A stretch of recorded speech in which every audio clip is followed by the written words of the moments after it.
अब हम लोग पढ़ेंगे ग्राम molecule.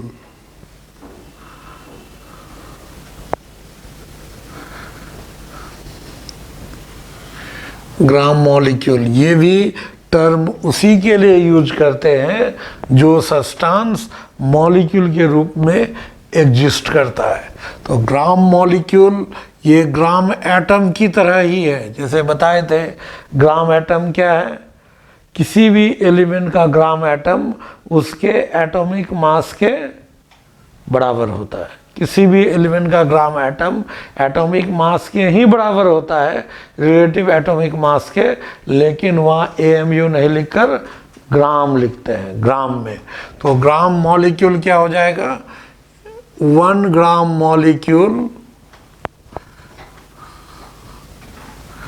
1 gram molecule of any compound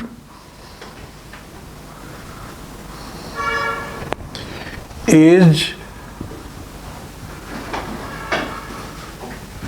numerically equal to its relative molecular mass but in gram।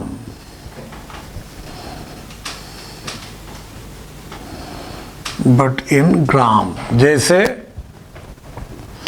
Example, ये relative molecular मास CO2 का कितना हम लोग निकाले थे, 44 AMU। ये अगर है तो इसका मतलब 1 gram molecule, 1 gram molecule of CO2 is equal to क्या हो जाएगा, 44 ग्राम ऑफ CO2। मतलब जो उसका रिलेटिव मॉलिक्यूलर मास AMU में है 1 ग्राम मॉलिक्यूल में उतना ही होगा, लेकिन AMU के जगह ग्राम हो जाएगा। ठीक उसी तरह से अगर हम लोग यहाँ relative molar mass of H2SO4 कितना हम लोग लिए थे, 98 ग्राम, 98 AMU। तो यहाँ पर क्या होगा, 1 ग्राम मॉलिक्यूल ऑफ H2SO4 क्या हो जाएगा, H2SO4 ये 98 ग्राम ऑफ H2SO4 हो जाएगा।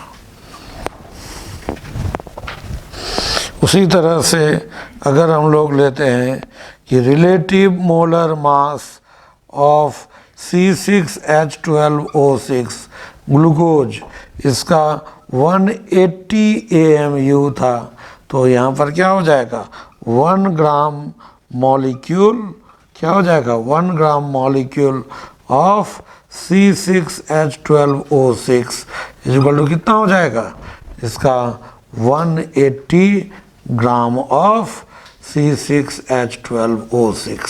मतलब सीधा याद रखना है कि जो उसका रिलेटिव मोलर मास होता है उसी में AMU की जगह ग्राम ले लेंगे तो उसका 1 ग्राम मॉलिक्यूल को वो रिप्रेजेंट करेगा। अब ये ग्राम मॉलिक्यूल हम लोग निकालते क्यों हैं, अब जैसे पहले तो निकालते क्यों हैं ये भी पढ़ेंगे, और हम लोग ये अगर किसी का मास दिया हुआ है, कोई कंपाउंड का मास ग्राम में दिया हुआ है तो उसका ग्राम मॉलिक्यूल कैसे निकालेंगे।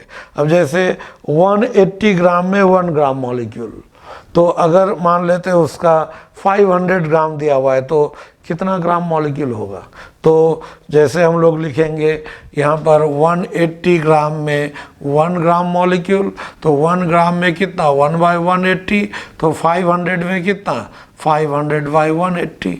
तो 500 क्या है, वेट जो दिया हुआ है, और 180 तो ये 1 ग्राम मॉलिक्यूल का यानी मोलर मास हो गया।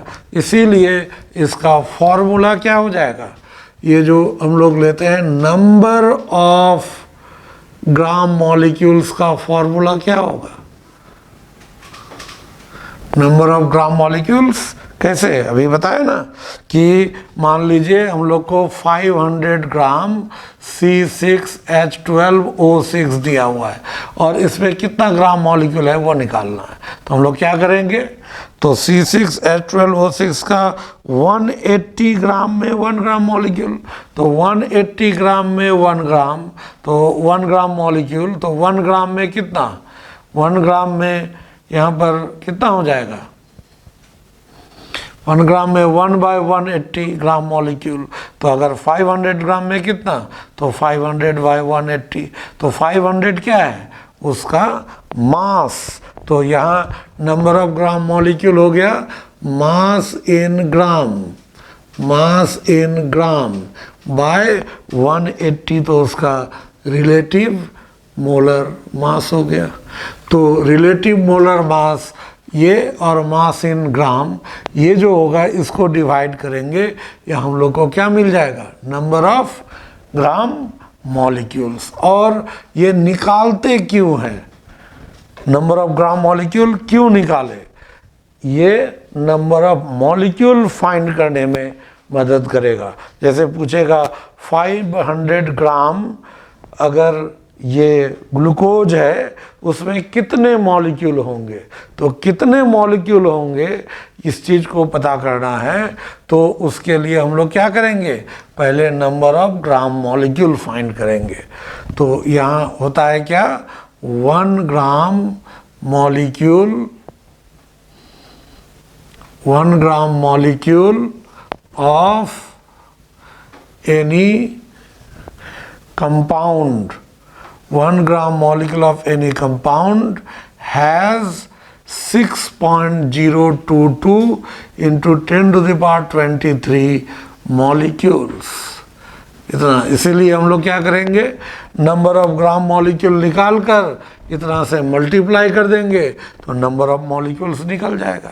तो इस तरह से ये होगा कि अगर mass of compound, mass of compound, ये जो होगा मास ऑफ कंपाउंड इन ग्राम, अगर किसी कंपाउंड का मास ग्राम में दिया हुआ रहे तो उसको सबसे पहले हम लोग डिवाइड करेंगे, डिवाइडेड बाय रिलेटिव मोलर मास।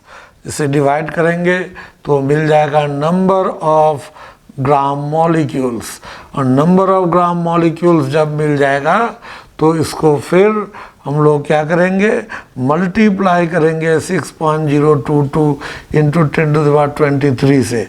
तो यहाँ क्या मिल जाएगा, नंबर ऑफ मॉलिक्यूल्स।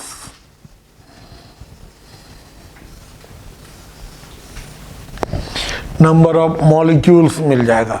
अब अगर रिवर्स, मान लीजिए हमको नंबर ऑफ मॉलिक्यूल दिया हुआ है और कंपाउंड का मास निकालना है ग्राम में, तो पहले नंबर ऑफ मॉलिक्यूल से नंबर ऑफ ग्राम मॉलिक्यूल में जाना होगा।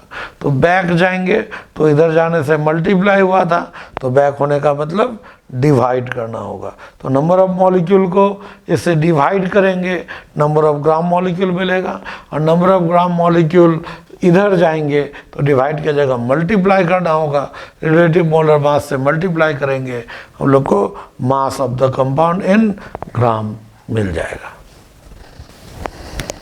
जैसे क्वेश्चन है, find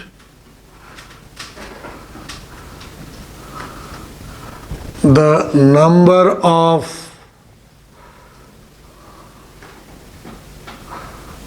molecules in 22 gram of CO2। तो CO2 कंपाउंड है, उसके सर्टेन मास में निकालना है नंबर ऑफ मॉलिक्यूल्स। तो फॉर्मूला क्या था, फॉर्मूला नंबर ऑफ मॉलिक्यूल्स निकालने का क्या फॉर्मूला था, अभी हमने बताया कि नंबर ऑफ मॉलिक्यूल्स कैसे फाइंड करेंगे।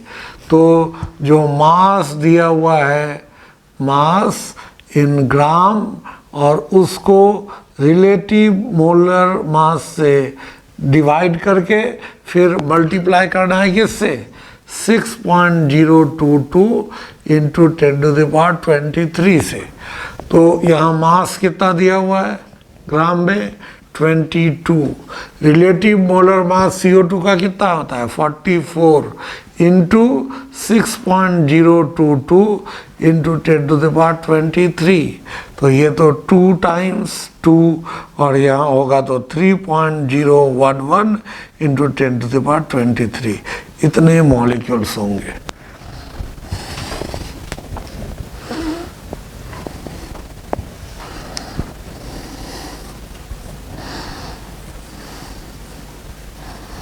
दूसरा क्वेश्चन है find the mass of 3.011 into 10⁻25 molecules of CO2। तो यह मॉलिक्यूल का नंबर दिया हुआ है, उसका मास निकालना है। तो उसका मास अगर हम लोग निकालेंगे तो इसका सॉल्यूशन क्या हो जाएगा, इसमें इसका सॉल्यूशन हम लोग किस तरह से, तो यहाँ तो मास निकालने के लिए क्या करना है, नंबर ऑफ एटम से उल्टा। तो नंबर ऑफ एटम को डिवाइड करेंगे 6.022 इंटू 10⁻23 से और मल्टीप्लाई करेंगे रिलेटिव मोलर मास से।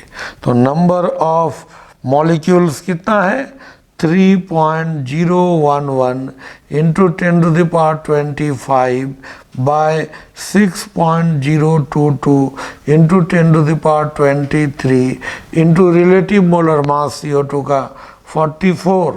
तो ये तो जाएगा यहाँ 2 टाइम्स और ये इधर जाएगा तो 100। तो 100 यानी कि 4400 by 2।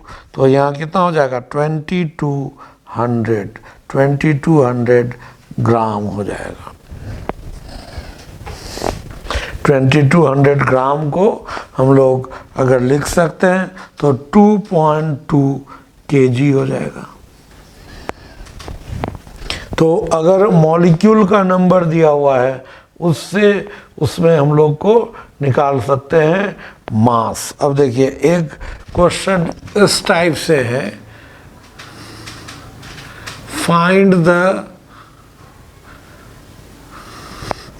relative molecular mass of a compound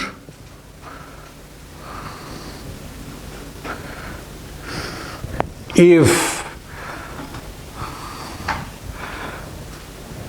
6.022 into 10⁻24 molecules of the compound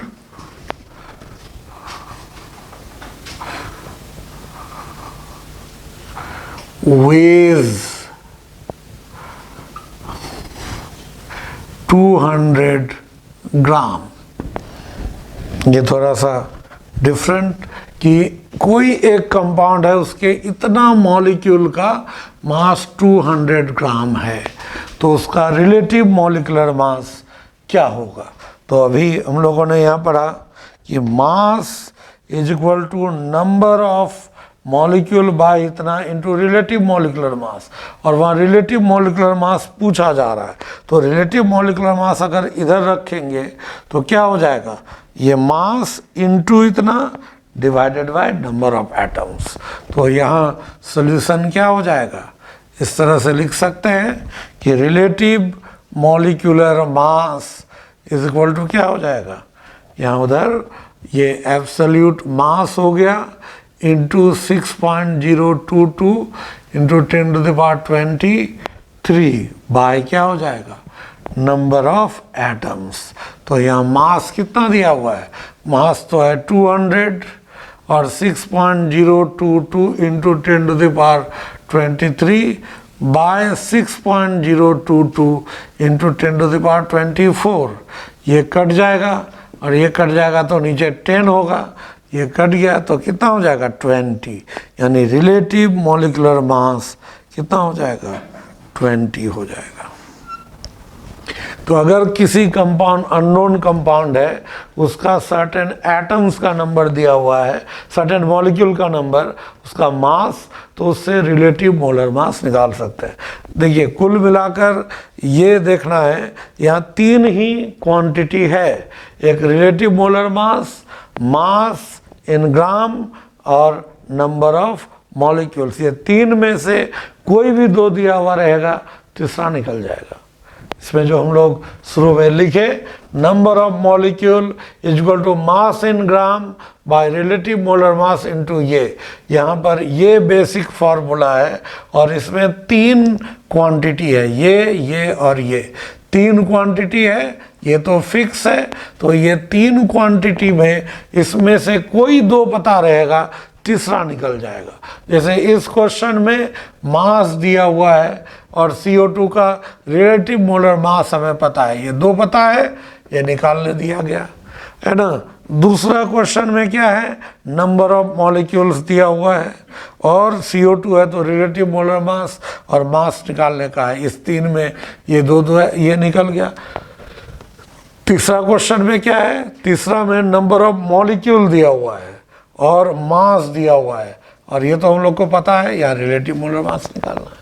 तो 3 क्वांटिटी है, 3 में से कोई भी 2 दिया हुआ रहेगा, तीसरा निकल जाएगा। अब क्वेश्चन है,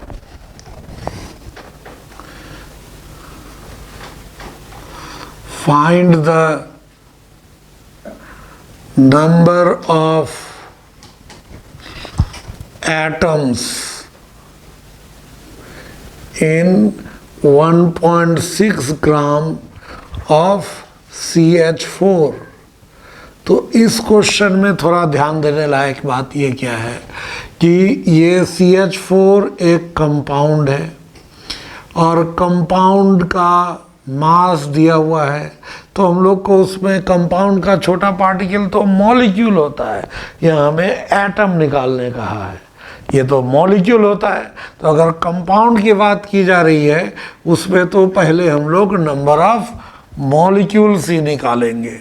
तो और इसमें करेंगे क्या कि पहले कंपाउंड का इसका रिलेटिव मोलर मास कितना है, रिलेटिव मोलर मास कार्बन का 12, हाइड्रोजन 4 × 1 16, तो 16 मोलर मास है CH4 का, और उसका 1.6 ग्राम में हम लोग को एटम्स निकालने कहा है।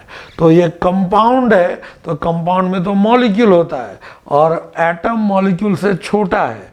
तो पहले हम लोग करेंगे क्या, ये कंपाउंड है तो मॉलिक्यूल ही निकालेंगे पहले। मॉलिक्यूल निकालने के बाद फिर देखेंगे इसके एक मॉलिक्यूल में कितना एटम है, कार्बन का 1 और हाइड्रोजन का 4, यानी टोटल 5 एटम हुआ। तो यानी नंबर ऑफ मॉलिक्यूल को 5 से मल्टीप्लाई कर देंगे, क्या मिल जाएगा, नंबर ऑफ एटम्स। तो यहाँ पर सबसे पहले हम लोग number of molecules, number of molecules of CH4 कितना हो जाएगा। तो वेट ये 1.6 बाय रिलेटिव मोलर मास 16 × 6.022 × 10⁻23, ये 10, तो यहाँ हो जाएगा 6.022 × 10⁻, ये 10 इधर पावर 1 कम हो जाएगा, 6.022 × 10⁻22, ये मॉलिक्यूल्स। अब देखिए नाउ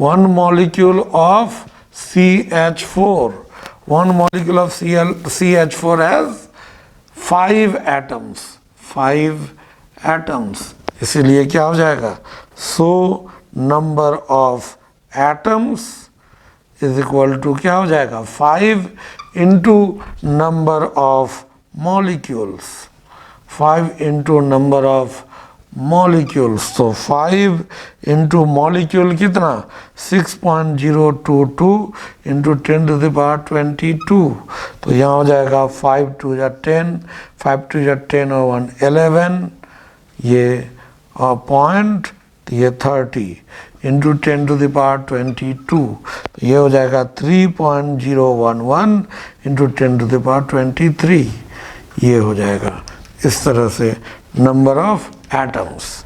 अब देखिए ये क्वेश्चन आया हुआ है इस टाइप का,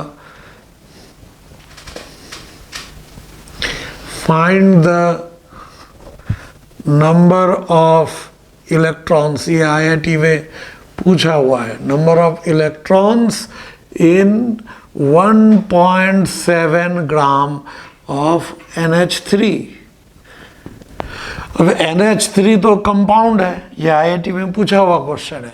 तो अब ये NH3 तो एक कंपाउंड है, और कंपाउंड का जो छोटा पार्टिकल क्या होता है, मॉलिक्यूल होता है, और इसका रिलेटिव मोलर मास कितना है, NH3, नाइट्रोजन का 14 और हाइड्रोजन का 3 × 1 3 17।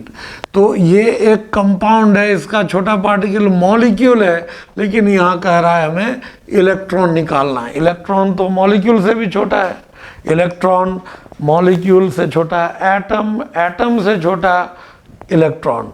तो हम लोग यहाँ भी वही करेंगे, पहले हम लोग निकालेंगे क्या, इसमें हम लोग फाइंड करेंगे नंबर ऑफ मॉलिक्यूल, और तब उसमें इलेक्ट्रॉन निकालेंगे। तो इसका सॉल्यूशन क्या हो जाएगा, नंबर ऑफ मॉलिक्यूल्स।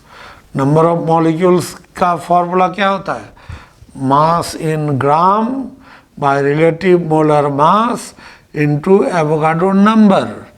ये ऐसे, तो यहाँ कितना हो जाएगा, ये 10 और 10 यहाँ, तो 6.022 इंटू 10⁻²2 ये मॉलिक्यूल हो गया।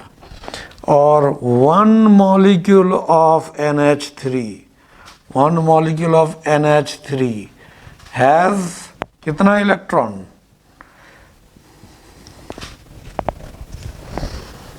हैज़ नाइट्रोजन का एटॉमिक नंबर 7, और ये तो पता है जितना एटॉमिक नंबर होता है उतना ही प्रोटॉन होता है, उतना ही इलेक्ट्रॉन। तो नाइट्रोजन का 7 और हाइड्रोजन का 1 और 3 हाइड्रोजन है 3, तो टोटल 10 इलेक्ट्रॉन्स। यानी कि NH3 का एक मॉलिक्यूल में कितना इलेक्ट्रॉन हुआ, 10 इलेक्ट्रॉन। तो मॉलिक्यूल का नंबर मिल गया, एक मॉलिक्यूल में 10 इलेक्ट्रॉन, और इतना मॉलिक्यूल है तो इसको 10 से मल्टीप्लाई करेंगे, हम लोग को नंबर ऑफ इलेक्ट्रॉन्स मिल जाएगा। नंबर ऑफ इलेक्ट्रॉन्स का फॉर्मूला क्या हो जाएगा, यहाँ 6.022 into 10⁻22 into 10, this is 6.022 into 10⁻23, इतना इलेक्ट्रॉन हो जाएगा।